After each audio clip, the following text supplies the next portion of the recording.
ನಮಸ್ತೆ ವೀಕ್ಷಕರೇ, ಜಾತಕ ಫಲ ವಿಶೇಷ ಕಾರ್ಯಕ್ರಮಕ್ಕೆ ಸ್ವಾಗತ. ನಾನು ವಿನುತಾ ಪರಮೇಶ್. ವೀಕ್ಷಕರೇ, ಈ ದಿನದ ವಿಶೇಷತೆ ಹಾಗೂ 12 ರಾಶಿಗಳ ಜೊತೆಗೆ ನೀವು ಕಳಿಸಿರುವ ಸಂದೇಶಗಳಿಗೆ ಪರಿಹಾರವನ್ನು ತಿಳಿಸಿಕೊಡ್ತಾ ಹೋಗ್ತೇವೆ.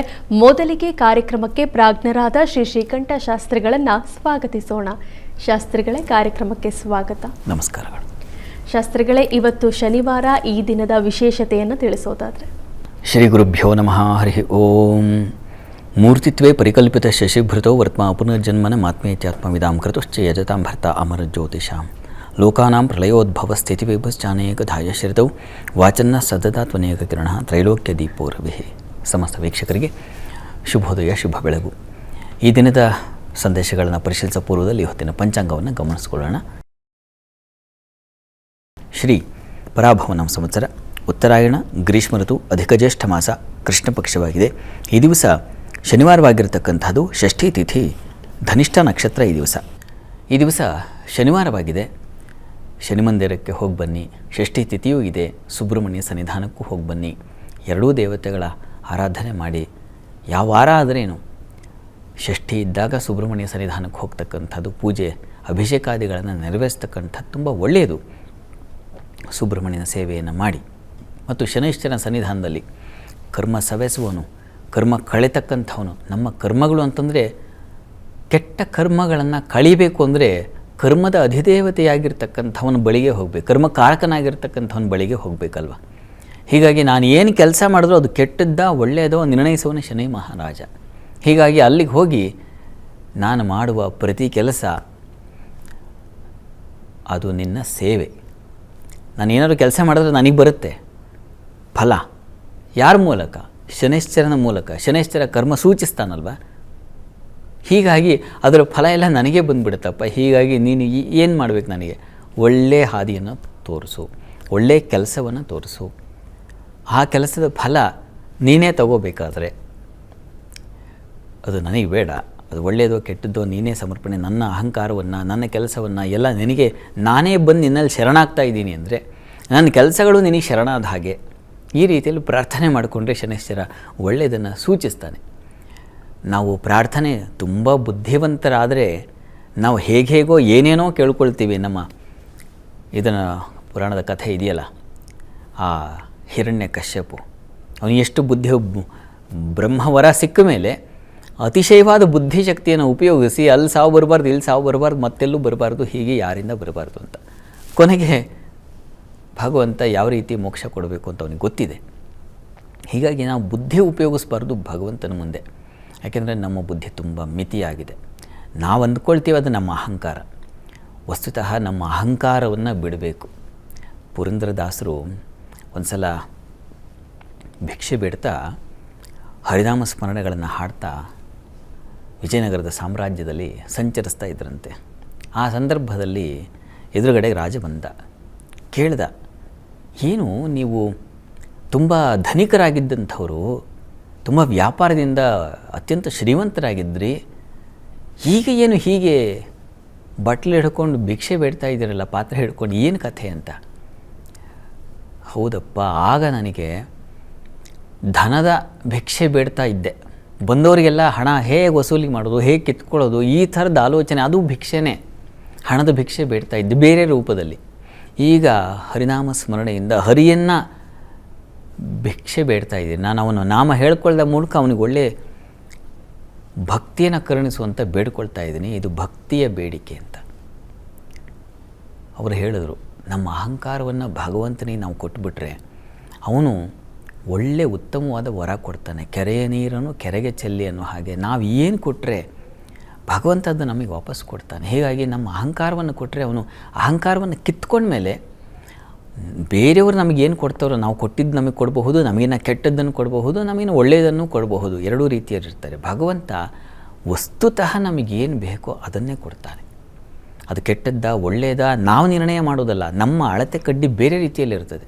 ನಾವು ಯಾವಾಗಲೂ ನಮ್ಮ ಮಿತಿಗೆ ತಕ್ಕ ಹಾಗೆ ಅವ್ರು ಒಳ್ಳೆಯವರ, ಇವ್ರು ಕೆಟ್ಟವರ, ಇವ್ರು ಯಾಕೆ ಕೆಟ್ಟವರು, ಅವ್ರು ಯಾಕೆ ಒಳ್ಳೆಯವರು, ಈ ಥರ ಅವ್ರ ಕೆಲಸಗಳಿಂದ, ಅವರ ಆಲೋಚನೆಗಳಿಂದ ನಾವು ಏನೋ ಒಂದು ಅಳತೆ ಕಡ್ಡಿ ಇಟ್ಕೊಳ್ತೀವಿ. ಭಗವಂತನ ಅಳತೆ ಕಡ್ಡಿ ಹಾಗಿಲ್ಲ. ನಮಗೆ ಅದಕ್ಕೆ ಮತ್ತೆ ಕೆಟ್ಟವ್ರಿಗೆ ಯಾಕೆ ಒಳ್ಳೆಯದಾಗ್ತಾ ಇದೆ ಅಂತ ಅನ್ನಿಸ್ತಾ ಇರುತ್ತೆ.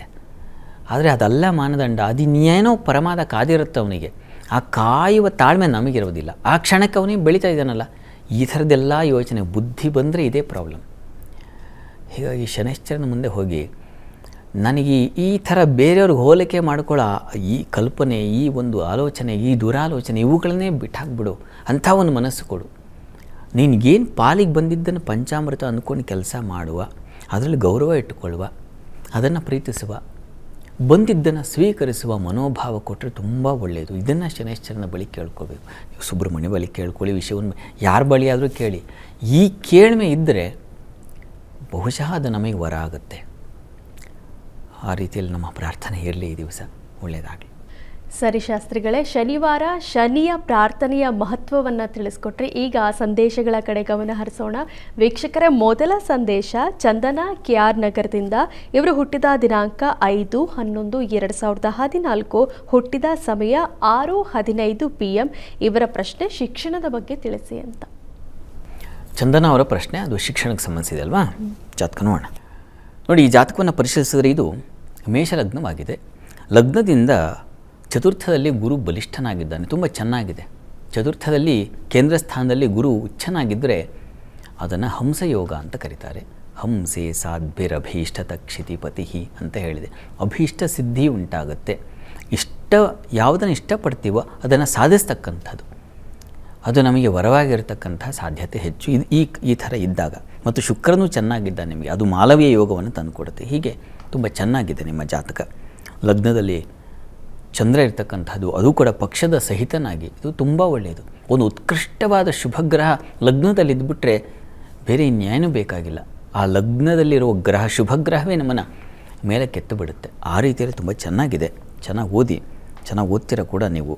ಇದು ನಿಮಗೆ, ನೀವು ಚಂದ್ರ ಚೆನ್ನಾಗಿರೋದ್ರಿಂದ ಈ ಡಿಸೈನಿಂಗ್ ಕ್ಷೇತ್ರಗಳನ್ನು ಆಯ್ಕೆ ಮಾಡ್ಕೊಳ್ಬಹುದು.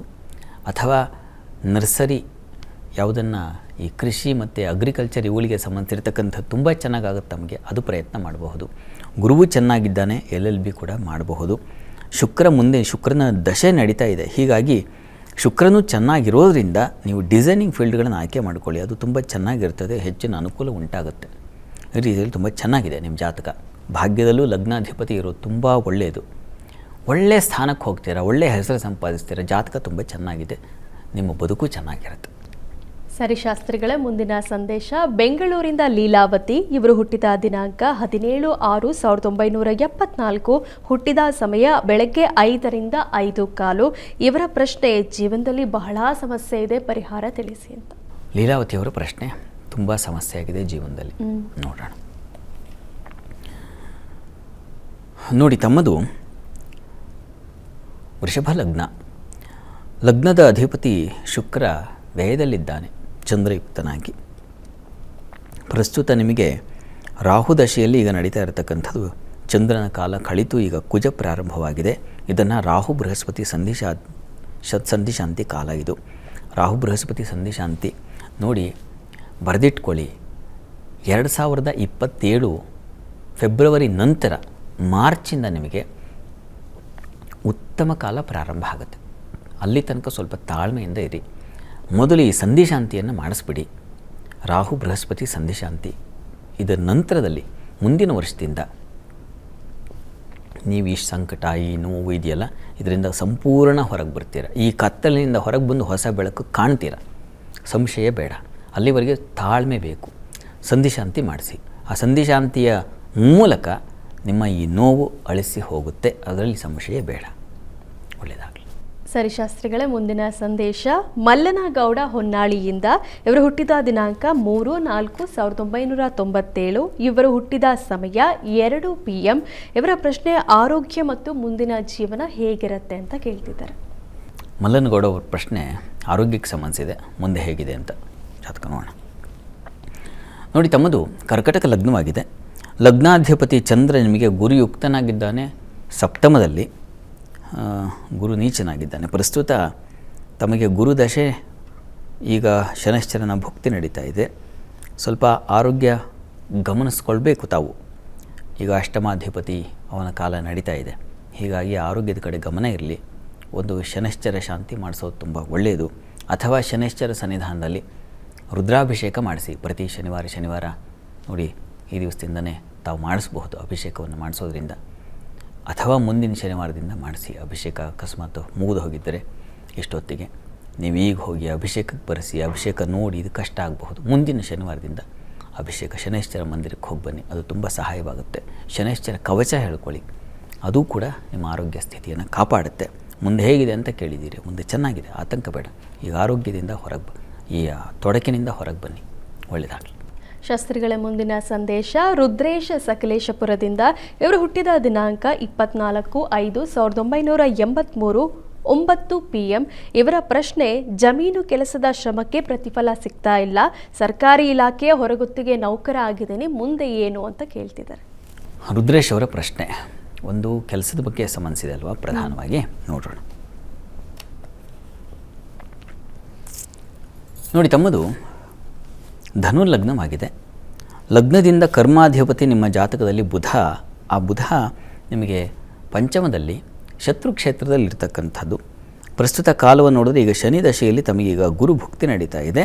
ಗುರು ನಿಮಗೆ ವ್ಯಯದಲ್ಲಿರ್ತಕ್ಕಂಥದ್ದು. ಹೀಗಾಗಿ ವ್ಯಯದಲ್ಲಿರ್ತಕ್ಕಂಥ ಗ್ರಹದ ಕಾಲದಲ್ಲಿ ವ್ಯವೇ ಉಂಟಾಗುತ್ತೆ, ಅಲೆದಾಟಗಳು ಉಂಟಾಗುತ್ತೆ, ಯಾವುದು ದಕ್ಕೋದಿಲ್ಲ. ಹೀಗಾಗುವ ಸಾಧ್ಯತೆ ಹೆಚ್ಚು. ತಾವು ತಪ್ಪದೇ ಈ ಗುರುಗ್ರಹ ಶಾಂತಿ ಮಾಡಿಸೋದು ತುಂಬ ಒಳ್ಳೆಯದು. ನಿಮಗೆ ಗುರುಶಾಂತಿ ಮಾಡುವಷ್ಟು ಕಷ್ಟ, ಆರ್ಥಿಕವಾಗಿ ಹೊರೆ ಅಂತ ಅನಿಸಿದ್ರೆ ಹತ್ತಿರದಲ್ಲಿ ಯಾವುದಾದ್ರು ಗುರುಮಂದಿರ ಇದ್ದರೆ ಪ್ರತಿ ಗುರುವಾರ ಗುರು ಸನ್ನಿಧಾನಕ್ಕೆ ಹೋಗಿ ಒಂದು ಅಭಿಷೇಕ ಮಾಡಿಸಿ. ಸ್ವಲ್ಪ ಸಾಧ್ಯವಾದರೆ ಕಡಲೆಬೇಳೆ ಕೊಟ್ಟು ಬನ್ನಿ.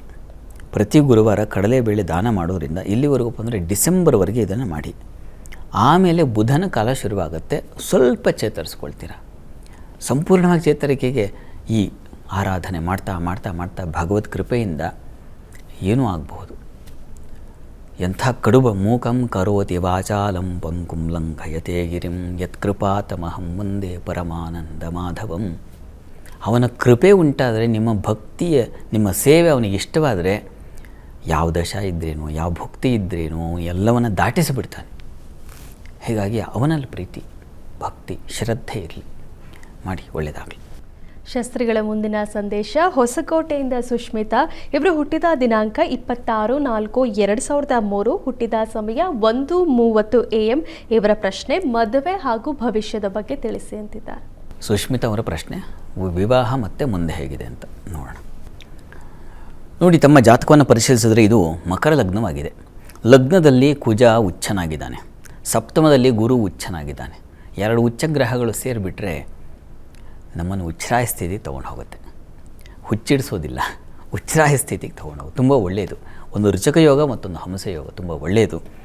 ಈ ರವಿಯು ತುಂಬ ಚೆನ್ನಾಗಿದ್ದಾನೆ, ಶುಕ್ರ ತುಂಬ ಚೆನ್ನಾಗಿದ್ದಾನೆ. ನಿಮ್ಮ ಜಾತಕ ಒಂದು ರಾಜಯೋಗವಾಗಿದೆಯಪ್ಪ. ಜಾತಕದಲ್ಲಿ ತುಂಬ ಹೀಗೆ ಗ್ರಹಗಳು ಬಲಿಷ್ಠರಾಗಿದ್ಬಿಟ್ರೆ ಅವರು ಸಾಮಾನ್ಯರಲ್ಲ, ಅಸಾಮಾನ್ಯರು ಅಂತ ಪರಿಗಣಿಸುತ್ತೆ. ಇದನ್ನು ರಾಜಯೋಗ ಅಂತ ಕರೀತಾರೆ. ಹೀಗಾಗಿ ತುಂಬ ಚೆನ್ನಾಗಿದೆ. ನೀವು ಮುಂದೆ ಹೇಗೆ ಇರ್ತೀರ ಅಂದರೆ ತುಂಬ ಚೆನ್ನಾಗಿ ಈ ಬಲದ ಮೇಲೆ ತುಂಬ ಚೆನ್ನಾಗಿದೆ. ಈಗಂತೂ ಗುರು ದಶೆಯೇ ನಡೀತಾ ಇದೆ. ಗುರು ದಶೆಯಲ್ಲಿ ಈಗ ತಮಗೆ ನಡೀತಾ ಇರತಕ್ಕಂಥದ್ದು ನೋಡಿ, ನಾಳೆ ಜೂನ್ 23ರಿಂದ ಶುಕ್ರನ ಕಾಲ ಶುರುವಾಗುತ್ತೆ. ನೋಡಿ, ಜೂನ್ನಿಂದ ನಿಮಗೆ ವಿವಾಹಕ್ಕೆ ಒಳ್ಳೆಯ ಯೋಗ್ಯವಾದ ಕಾಲ. ಶುಕ್ರನ ಕಾಲ ಪ್ರಾರಂಭವಾಗುತ್ತೆ. ಶುಕ್ರ ಬಲಿಷ್ಠನಾಗಿದ್ದಾನೆ. ಹೀಗಾಗಿ ತುಂಬ ಚೆನ್ನಾಗಿದೆ. ಯೋಚನೆ ಮಾಡಬೇಡಿ, ಚೆನ್ನಾಗಿದೆ. ನೀವು ಒಂದು ಸಾಧ್ಯವಾದರೆ ಸಪ್ತಮಾಧಿಪತಿ ಚಂದ್ರ ಶತ್ರು ಕ್ಷೇತ್ರದಲ್ಲಿದ್ದಾನೆ. ಸ್ವಲ್ಪ ಪಕ್ಷದ ಬಲ ಕಡಿಮೆ ಇದೆ. ಹೀಗಾಗಿ ಚಂದ್ರಗ್ರಹ ಶಾಂತಿ ಮಾಡಿಸಿ, ಇದು ತುಂಬ ಸಹಾಯವಾಗುತ್ತೆ. ಚಂದ್ರಶಾಂತಿ ಮತ್ತು ಕುಜಶಾಂತಿ ಇವೆರಡೂ ಅನಿವಾರ್ಯ ಇದೆ. ಒಂದು ಸಲ ಮಾಡಿಸಿ, ಅದರಿಂದ ಮುಂದೆ ಬದುಕು ತುಂಬ ಚೆನ್ನಾಗಿರುತ್ತೆ. ಒಳ್ಳೆಯದು. ಶಾಸ್ತ್ರಿಗಳೇ, ಮೊದಲ 6 ರಾಶಿಗಳ ಬಗ್ಗೆ ತಿಳಿಸೋದಾದರೆ? 12 ರಾಶಿಗಳ ಫಲಾಫಲ ತಿಳಿಯುವ ಮುನ್ನ ಈ ಹೊತ್ತಿನ ಗ್ರಹ ಸ್ಥಿತಿಯನ್ನು ಗಮನಿಸ್ಕೊಳ್ಳೋದಾದರೆ, ಮೇಷರಾಶಿಯಲ್ಲಿ ಕುಜನನ್ನು ಕಾಣ್ತಾ ಇದ್ವಿ. ವೃಷಭ ರಾಶಿಯಲ್ಲಿ ರವಿ ಇರ್ತಕ್ಕಂಥದ್ದು. ಮಿಥುನ ರಾಶಿಯಲ್ಲಿ ಶುಕ್ರ ಬುಧರ ಜೊತೆಗೆ ಮಾಂದ್ಯಬುದ್ಧಿಯಾಗಿದೆ ಈ ದಿವಸ. ಗುರು ಇರ್ತಕ್ಕಂಥದ್ದು ಕರ್ಕಟಕ ರಾಶಿಯಲ್ಲಿ, ಕೇತು ಇರ್ತಕ್ಕಂಥದ್ದು ಸಿಂಹರಾಶಿಯಲ್ಲಿ, ಚಂದ್ರ ಇರ್ತಕ್ಕಂಥದ್ದು ಮಕರ ರಾಶಿಯಲ್ಲಿ, ಕುಂಭರಾಶಿಯಲ್ಲಿ ರಾಹು, ಮೀನರಾಶಿಯಲ್ಲಿ ಶನೈಶ್ಚರ. ಹೀಗಿರುವಾಗ 12 ರಾಶಿಗಳ ಫಲಾಫಲ ತಿಳಿತಾ ಹೋಗೋಣ. ಮೊದಲಿಗೆ ಮೇಷರಾಶಿ. ಮೇಷರಾಶಿಯವರು ಈ ದಿವಸ ಕೆಲಸ ಕಾರ್ಯಗಳಲ್ಲಿ ತುಂಬ ಚೆನ್ನಾಗಿದೆ. ಸ್ತ್ರೀಯರಿಗೆ ಹೆಚ್ಚಿನ ಮಹತ್ವ, ಸ್ತ್ರೀಯರಿಗೆ ಹೊಸ ಅವಕಾಶಗಳು, ಗೌರವ, ಮನ್ನಣೆ ಸಿಗ್ತಕ್ಕಂಥದ್ದು. ಕೆಲಸದಲ್ಲಿ ಕಿರಿಕಿರಿ ಇದ್ದರೆ ಅದು ಯಾವುದೂ ಇರಲ್ಲ. ಈ ದಿವಸ ನಿಮಗೊಂದು ಸಮಾಧಾನಕರ ಸ್ಥಳವಾಗಿರುತ್ತೆ. ಅದು ಚೆನ್ನಾಗಿದೆ. ಮತ್ತು ಗುರು ದೃಷ್ಟಿ ಇದೆ. ಈ ಕಾರಣದಿಂದ ಈ ಕೆಲಸದಲ್ಲಿ ಸಾಧನೆ ಉಂಟಾಗುತ್ತೆ. ನಿಮ್ಮ ಸಹಾಯವಿಲ್ಲದೆ ಆ ಕೆಲಸ ಆಗೋದಿಲ್ಲ ಅನ್ನೋಷ್ಟರ ಮಟ್ಟಿಗೆ ಅನಿವಾರ್ಯ ಅಂತೀವಲ್ಲ, ಆ ರೀತಿಯಲ್ಲಿ ತುಂಬ ಚೆನ್ನಾಗಿದೆ ಈ ದಿವಸ. ಮತ್ತು ಸ್ನೇಹಿತರು, ಬಂಧುಗಳಿಂದ ಸಹಾಯ ಚೆನ್ನಾಗಿದೆ. ಪ್ರಯಾಣದಲ್ಲಿ ಒಂದು ಸೌಖ್ಯ ವಾತಾವರಣ ಕಾಣ್ತೀರಾ. ವಿದೇಶ ಪ್ರಯಾಣಕ್ಕೆ ಅವಕಾಶಗಳು, ಅನುಕೂಲಗಳು ಉಂಟಾಗುವ ಸಾಧ್ಯತೆ ಸೂಚಿಸ್ತಾ ಇದೆ ಈ ದಿವಸ. ಮತ್ತು ಈ ದಿವಸ ಕೆಲಸದಲ್ಲೂ ಅಷ್ಟೇ ಅನುಕೂಲದ ವಾತಾವರಣ ಇದೆಯಲ್ಲ, ಹೀಗಾಗಿ ಯಾವುದು ತೊಡಕುಗಳು ಅಷ್ಟಾಗಿ ಬಾಧಿಸೋದಿಲ್ಲ. ಈ ದಿವಸ ಕುಟುಂಬದಲ್ಲೂ ಅಷ್ಟೇ ಒಂದು ಒಳ್ಳೆಯ ವಾತಾವರಣ, ನಿಮಗೆ ಉತ್ಸಾಹ ಶಕ್ತಿಯು ಚೆನ್ನಾಗಿದೆ ಹೆಚ್ಚಿನ ಪಾಲು. ಈ ದಿವಸ ಇಷ್ಟ ದೇವತಾ ಆರಾಧನೆ ಮಾಡಿ. ಇನ್ನು ವೃಷಭ ರಾಶಿಯವರಿಗೆ ಈ ದಿವಸ ಕೆಲಸಗಳಲ್ಲಿ ತುಂಬ ಚೆನ್ನಾಗಿದೆ, ಹೆಚ್ಚಿನ ಅನುಕೂಲ ಕಾಣ್ತೀರಾ ಈ ದಿವಸ.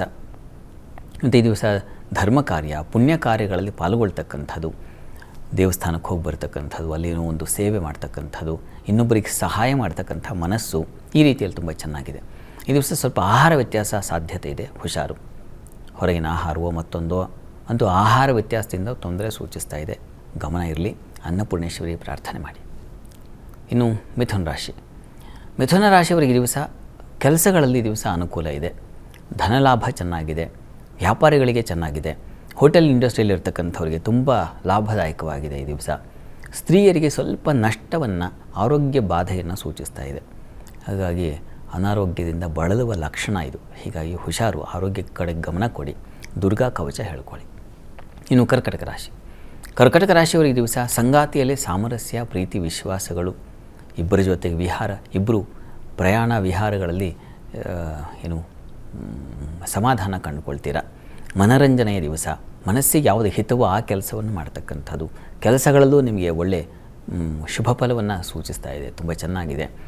ಈ ದಿವಸ ನಿಮಗೆ ಸ್ವಲ್ಪ ಅಲೆದಾಟವೂ ಇದೆ, ಓಡಾಟ ಈ ರೀತಿಯ ಒಂದು ಪರಿಶ್ರಮ ಉಂಟಾಗಬಹುದು ಸಣ್ಣ ಪ್ರಮಾಣದಲ್ಲಿ, ಗಾಬರಿ ಬೇಡ.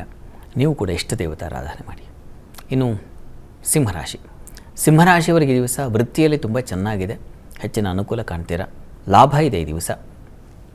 ಹೂವಿನ ವ್ಯಾಪಾರಿಗಳಿಗೆ, ಸ್ಟೇಷನರಿ ಕ್ಷೇತ್ರಗಳಲ್ಲಿ ಕೆಲಸ ಮಾಡೋರಿಗೆ, ಶಾಲೆಗೆ ಸಂಬಂಧಿಸಿರ್ತಕ್ಕಂಥದ್ದು, ಬ್ಯಾಗ್ಸು, ಪುಸ್ತಕ, ಈ ಥರದ್ದು ಕ್ಷೇತ್ರಗಳಲ್ಲಿ ತುಂಬ ಲಾಭದಾಯಕವಾಗಿದೆ ಈ ದಿವಸ.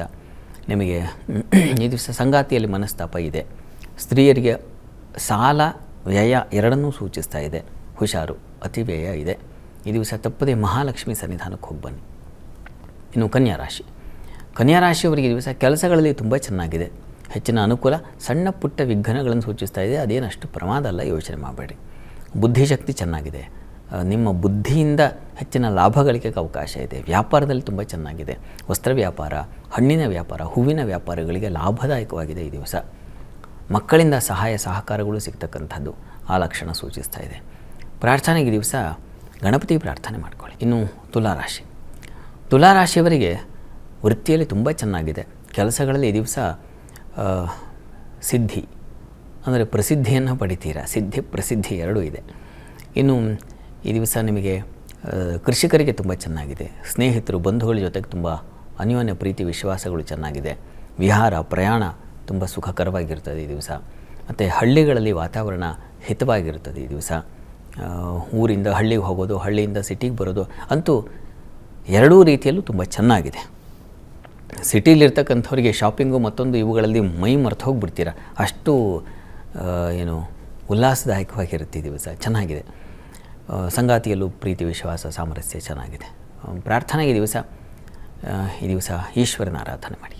ಇನ್ನು ವೃಶ್ಚಿಕ ರಾಶಿಯವರಿಗೆ ಈ ದಿವಸ ವೃತ್ತಿಯಲ್ಲಿ ತುಂಬ ಚೆನ್ನಾಗಿದೆ, ಹೆಚ್ಚಿನ ಅನುಕೂಲ, ಸಹೋದ್ಯೋಗಿಗಳ ಸಹಕಾರ ಕಾಣ್ತೀರ ಈ ದಿವಸ.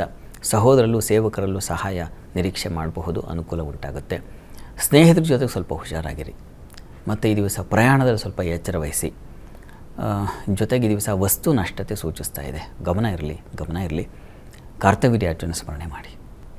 ಇನ್ನು ಧನುರಾಶಿಯವರಿಗೆ ವೃತ್ತಿಯಲ್ಲಿ ಈ ದಿವಸ ಸಣ್ಣ ಪ್ರಮಾಣದ ಕಿರಿಕಿರಿ ಸೂಚಿಸ್ತಾ ಇದೆ. ವ್ಯಾಪಾರದಲ್ಲೂ ಅಷ್ಟೇ ಸ್ವಲ್ಪ ಮೋಸ ಅಥವಾ ಹಿನ್ನಡೆ ಆಯ್ತೇನೋ ಅಂತ ಅನಿಸುತ್ತೆ, ಫೀಲ್ ಆಗುತ್ತೆ. ಮತ್ತು ಈ ದಿವಸ ಸಂಗಾತಿ ಜೊತೆಗೂ ಸ್ವಲ್ಪ ಮನಸ್ತಾಪ ಸೂಚಿಸ್ತಾ ಇದೆ, ಗಮನ ಇರಲಿ. ಈ ದಿವಸ ಆಹಾರ ಸಮೃದ್ಧವಾಗಿದೆ, ಕುಟುಂಬದಲ್ಲಿ ಸ್ತ್ರೀಯರಿಗೆ ಒಂದು ಬಲ, ಇನ್ನೊಬ್ಬರ ಸಹಾಯ ಸಹಕಾರಗಳು ಚೆನ್ನಾಗಿದೆ, ತೊಂದರೆ ಇಲ್ಲ. ಪ್ರಾರ್ಥನೆಗೆ ಈ ದಿವಸ ವಿಷ್ಣು ಸಹಸ್ರನಾಮ ಹೇಳ್ಕೊಳ್ಳಿ. ಮಕರ ರಾಶಿಯವರಿಗೆ ಈ ದಿವಸ ವೃತ್ತಿಯಲ್ಲಿ ಈ ದಿವಸ ಸ್ವಲ್ಪ ನಿಮಗೂ ಕೂಡ ಸ್ವಲ್ಪ ತೊಡಕನ್ನು ಸೂಚಿಸ್ತಾ ಇದೆ, ಗಮನ ಇರಲಿ. ಶತ್ರುಗಳ ಬಾಧೆ ಅಥವಾ ಅಕ್ಕಪಕ್ಕ ಇರೋರೇ ಒಂದು ರೀತಿಯಲ್ಲಿ ಕಿರಿಕಿರಿ, ಈ ರೀತಿಯ ಸಾಧ್ಯತೆ ಇದೆ ಈ ದಿವಸ, ಗಮನ ಇರಲಿ. ಇನ್ನು ಸಂಗಾತಿ ಜೊತೆಗೆ ಪ್ರೀತಿ ವಿಶ್ವಾಸ ಅನ್ಯೋನ್ಯತೆ ಇದು ತುಂಬ ಚೆನ್ನಾಗಿದೆ. ವ್ಯಾಪಾರಿಗಳಿಗೆ ತುಂಬ ಚೆನ್ನಾಗಿದೆ. ಹಣ್ಣಿನ ವ್ಯಾಪಾರಿಗಳಿಗೆ ತುಂಬ ಚೆನ್ನಾಗಿದೆ. ಈ ಹೋಟೆಲ್ ಇಂಡಸ್ಟ್ರಿಯಲ್ಲಿ ಇರ್ತಕ್ಕಂಥವ್ರಿಗೆ ಲಾಭದಾಯಕವಾಗಿದೆ. ಈ ದಿವಸ ಚೆನ್ನಾಗಿದೆ. ಈ ದಿವಸ ಹೆಚ್ಚಿನ ಪಾಲು ಚೆನ್ನಾಗಿದೆ. ಈ ದಿವಸ ನೀವು ಪ್ರಾರ್ಥನೆಗೆ ವಿಷ್ಣು ಸಹಸ್ರನಾಮವನ್ನು ಹೇಳ್ಕೊಳ್ಳಿ. ಇನ್ನು ಕುಂಭರಾಶಿ. ಕುಂಭರಾಶಿಯವರಿಗೆ ವೃತ್ತಿಯಲ್ಲಿ ಈ ದಿವಸ ತುಂಬ ಚೆನ್ನಾಗಿದೆ. ಕೆಲಸಗಳಲ್ಲಿ ಅನುಕೂಲ, ಹೊಸ ಅವಕಾಶಗಳು, ಹೊಸಬರ ಒಂದು ಪರಿಚಯ ಆಗ್ತಕ್ಕಂಥದ್ದು ಕೆಲಸದ ನಿಮಿತ್ತ ಈ ರೀತಿಯೆಲ್ಲ ಅನುಕೂಲಕರವಾಗಿರುತ್ತದೆ. ಈ ದಿವಸ ನಿಮಗೆ ಬುದ್ಧಿ ಸ್ವಲ್ಪ ಗೊಂದಲದ ವಾತಾವರಣ, ಈ ಥರ ಗೊಂದಲ ಮಾಡ್ಕೊಳ್ಳೋದು ಜಾಸ್ತಿ. ಈ ದಿವಸ ಮಕ್ಕಳಲ್ಲೂ ಸ್ವಲ್ಪ ಕಿರಿಕಿರಿಯ ಲಕ್ಷಣ ಸೂಚಿಸ್ತಾ ಇದೆ. ಈ ದಿವಸ ಯಾ ದೇವಿ ಸರ್ವಭೂತೇಷು ಬುದ್ಧಿರೂಪೇಣ ಸಂಸ್ಥಿತ ನಮಸ್ತಸ್ಯೈ ನಮಸ್ತಸ್ಯೈ ನಮಸ್ತಸ್ಯೈ ನಮಃ. ಈ ಮಂತ್ರ ಹೇಳ್ಕೊಳ್ಳಿ, ತುಂಬ ಅನುಕೂಲ ಆಗುತ್ತೆ. ಇನ್ನು ಮೀನರಾಶಿ. ಮೀನರಾಶಿಯವರಿಗೆ ಈ ದಿವಸ ವೃತ್ತಿಯಲ್ಲಿ ತುಂಬ ಚೆನ್ನಾಗಿದೆ. ಈ ದಿವಸ ಹಾಲು ಹೈನು ಈ ಕ್ಷೇತ್ರದವರಿಗೆ ಲಾಭದಾಯಕವಾಗಿದೆ. ದಿನಸಿ ವ್ಯಾಪಾರಿಗಳಿಗೆ ಲಾಭದಾಯಕವಾಗಿದೆ. ಹೂವಿನ ವ್ಯಾಪಾರಿಗಳಿಗೆ, ಹಣ್ಣಿನ ವ್ಯಾಪಾರಿಗಳಿಗೆ ತುಂಬ ಚೆನ್ನಾಗಿದೆ. ಈ ದಿವಸ ಪ್ರಯಾಣದಲ್ಲಿ ಸ್ವಲ್ಪ ತೊಂದರೆ ಸೂಚಿಸ್ತಾ ಇದೆ. ಬಂಧುಗಳ ಜೊತೆಗೋ ಸ್ನೇಹಿತರ ಜೊತೆಗೋ ಹೊರಟಿದ್ದರೆ ಏನೋ ಮಧ್ಯದಲ್ಲಿ ತಗಾದೆಗಳು ಸೃಷ್ಟಿಯಾಗಬಹುದು. ಗಮನ ಇರಲಿ. ಗ್ರಾಮದೇವತಾ ದರ್ಶನ, ಗಣಪತಿ ಪ್ರಾರ್ಥನೆ ಎರಡೂ ಮಾಡಿ. ಈ ದಿವಸ 12 ರಾಶಿಗಳವರು, ರಾಶಿ ಗೊತ್ತಿಲ್ಲ ಅಂತಕ್ಕಂಥವ್ರು ಹೇಳ್ಬಹುದಾದ ಮಂತ್ರ ಗಮನಿಸಿ. ಓಂ ವಜ್ರದೇಹಾಯ ನಮಃ. ಈ ಮಂತ್ರ ಹೇಳ್ಕೊಳ್ಳಿ, ಅನುಕೂಲ ಆಗುತ್ತೆ. ಶಾಸ್ತ್ರಿಗಳೇ, ಈ ದಿನದ ವಿಶೇಷತೆ ಹಾಗೂ 12 ರಾಶಿಗಳ ಜೊತೆಗೆ ಸಂದೇಶಗಳಿಗೆ ಪರಿಹಾರವನ್ನು ತಿಳಿಸ್ಕೊಟ್ರಿ. ಧನ್ಯವಾದ. ಸರ್ವೇ ಜನಾಃ ಸುಖಿನೋ ಭವಂತು, ಸಮಸ್ತ ಸನ್ಮಂಗಳಾನಿ ಭವಂತು. ಎಲ್ಲರಿಗೂ ಶುಭವಾಗಲಿ. ವೀಕ್ಷಕರೇ, ಇದಾಗಿತ್ತು ಇವತ್ತಿನ ಜಾತಕ ಫಲ. ನೇರ ದಿಟ್ಟ ನಿರಂತರ ಸುದ್ದಿಗಾಗಿ ನೋಡ್ತಾ ಇರಿ ಏಷ್ಯಾನೆಟ್ ಸುವರ್ಣ ನ್ಯೂಸ್. ನಮಸ್ಕಾರ.